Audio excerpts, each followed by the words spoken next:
So it's a lovely warm day outside today. The smell of cut grass coming through the window.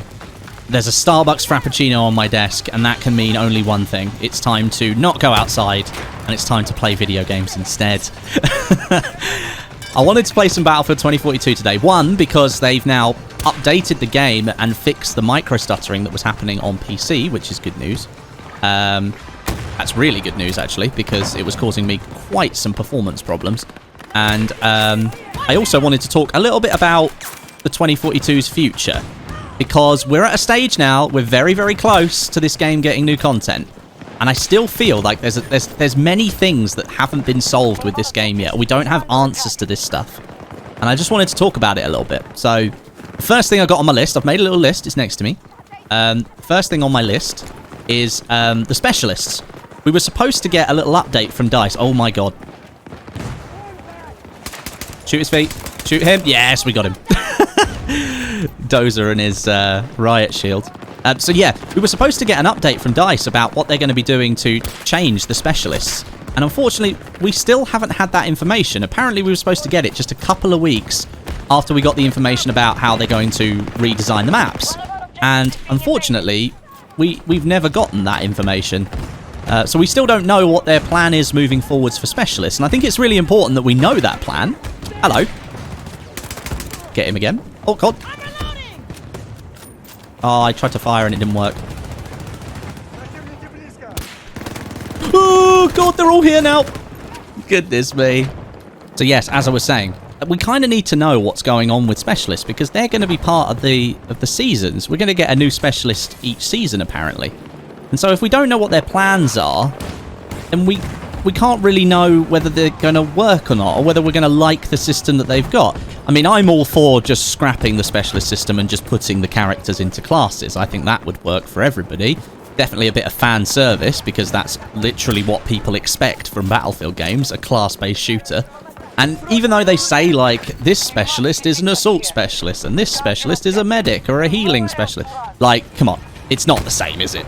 It's not the same. It's not the same as what it once was. And so I feel like we need to make a change. Wow, I just nearly sniped my own Falcon in the head there. There we go. So yeah, I feel like we need to know what's going on with those specialists. If we don't know, then how can we know the specialists they're going to add with each edition or with each season are going to be good or not? We don't know that. We don't know the answer to that question. That's the first thing that's concerning me with new content on the horizon. The next thing I wanted to talk about whilst we kill Angel is the communication around Battlefield 2042. It kind of links into the first point that I made with just, you know, more emphasis on just general communication.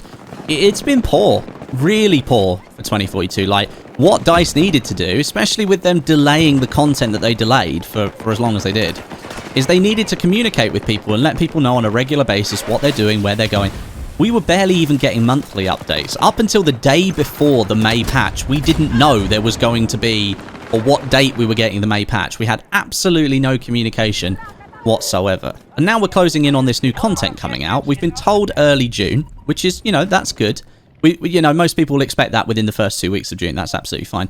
But my hope is moving forward is that they actually communicate properly. They literally now have a Battlefield Twitter account called Battlefield Direct Communication. And there's not been much direct communication going on at all since the game came out. Apart from the fact they told us that everything's being delayed. That's about it, really. Which is, you know, it's unfortunate, but, you know, from a big company and, like, you know, with the experience that they've got, you should expect better communication, especially when the product was so poor when it first came out. They should be doing all they can to keep people informed and up to date about their plans. They've not really done any of that. They've not done any at all, and it worries me because it feels like they're just, it sounds horrible, but, like, you expect better communication from a team that big with that much experience. They should know what to do. They should know what to say. And it just seems like they don't. It just seems like they don't. They don't know what to say or what to do. And if they're scared to say anything at this point, because if they do, they'll annoy somebody. And it's frustrating that that's the case, but I just wanted to voice my concern that there hasn't been much communication, and I feel like we should be getting more of that. Something else is the quality of the updates. Update 4.0, the one that came out in April, that update was really, really good, and it properly improved Battlefield 2042. Do I still think that the game needed more improvement from that point? Yes, absolutely. But the update did what it said it was going to do, made the fixes that it needed to make, and sort of pushed quality of life updates further forward. So the game actually feels a lot better to play now than it did when it launched. Then we had update 4.1, which came out with all those PC stuttering issues. And I know it only affected PC, so, you know, that's a small majority of the player base, but it's an issue that, you know, was very quickly identified by players. And initially, DICE thought that it was just shader caching, but upon greater inspection, it actually turned out to be some massive CPU spike or something that would then cause the game to lag for like half a second, and it would cause terrible experiences for everyone playing the game. So, in that regard, it doesn't seem like the update was really tested very well. And I kind of hope that it was, and it was just a mistake and it got missed, but at the same time, it doesn't, again, inspire much confidence. So, we'll have to see how things go for the future. But at least for the update that's just come out, it's not set a great precedent for moving forwards. I hope it means that... I hope it was just a blip. I hope it was just a blip and that nothing else is going to happen. Let me just revive you really quickly. There we go. Got to turn around because there's someone there, and now we're dead. Oh, look! Come on, kill them! You're literally rezzing me instead of... Kill the player. Oh, no! Oh, my God! You rezzed me instead of killing the player. Are you serious? But yeah, essentially what I'm saying is I hope that updates have a bit more attention to detail in the future. I hope we're not going to have to go through Season 1, 2, and 3 with, you know, fear when knowing that there's going to be a problem with each update. Of course, it's going to be impossible to fix every single bug, and, you know, some of these things are very much unintentional. But that was a fairly glaring problem on PC, and the update still went out, which, again, that concerns me. It makes me wonder what kind of checks are in place in terms of quality to stop these things from happening, and why something like that wasn't picked up very, very quickly. I don't know. I'm not a developer, but I'm just concerned about that, and I hope that we don't have to move forward going all the way through the live service for this game, knowing that, or sort of wondering if there's going to be massive problems with each update that comes out. I hope that's not the case. I hope that's not the case. And then sort of the last thing that I wanted to discuss is, you know, cosmetics. You know, we got the live service. We know we're going to get new weapons, new maps, and all that kind of stuff. But also, we know that we're getting the Battle Pass, which is going to have cosmetic items in it. And I wanted to really pose the question to you guys and ask whether you feel this game is, you know, ready for those kind of cosmetics to be released. Do you feel the game is actually in a good enough position where DICE can justify, be like, okay, let's start putting out the cosmetics that start to cost money in the store? And if you want to buy the Battle Pass, and that's going to cost extra money and things like that, starting to spend more money on the game, is that something that you're even thinking about doing at this point? Or are you still at a phase similar to myself, where I'm a bit like, I'm not really willing to spend much more money on this game than I already have, until I actually get this thing in my hands and see the kind of improvement that we need to see in order to justify spending more money. I think for me, like, I really want to see the specialists reworked into classes before that happens. Hello. You're dead. Yeah, I really want to see the specialists reworked into classes. That's what I want to see. I don't really like the way specialists work at the moment.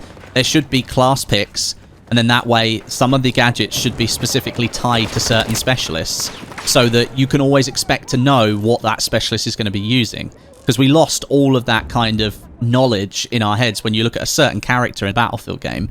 We lost all of that moving to the specialist because it's open pick on weapons and half of the gadgets. I feel like the gadgets should definitely be locked down. I'm okay with, you know, having slightly different weapons, or having free pick on weapons and stuff like that. That doesn't bother me as much. What bothers me is that I don't know what each player is really capable of when I look at them.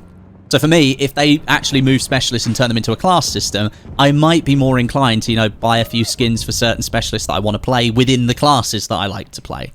And I'd probably put down some cash on some weapon skins or something like that. But as it stands right now, still not knowing what's going to happen with the specialists, I'm not encouraged enough to even think about spending more money on a game like this. Plus, we got burned so hard with the launch of this game. We got so hard. They basically just went, nah, we'll just launch the game regardless of its issues. And didn't really think about, you know, the people buying the game. I don't really think they had the interests of the player at heart, to be honest. Which is, you know, disappointing to hear. But it's also not surprising because it basically happened with Battlefield 5 as well. So, I mean, is that door open or is that door closed? I don't... What? He got shot through the door and I was like, I didn't know if it was open or closed. But yeah, I'd like to hear from you. I'd like your opinions down in the comments if you wouldn't mind.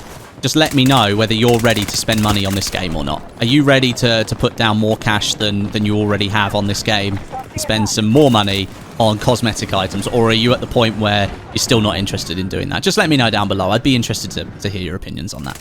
But yeah, really, I just wanted to discuss some of that today. I mean, it's Sunday, pretty chill day. I just had those thoughts in my head from the last week or so, especially since the last update from 2042. I was very disappointed with that update when it landed, like the fact that it had all that stuttering.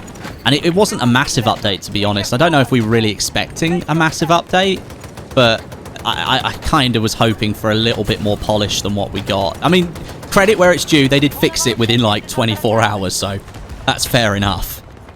But at the same time, I still probably would have liked it right first time, as opposed to waiting 24 hours for an update that we'd already been waiting for nearly a month for and didn't know the date of the update until the day before the update went live.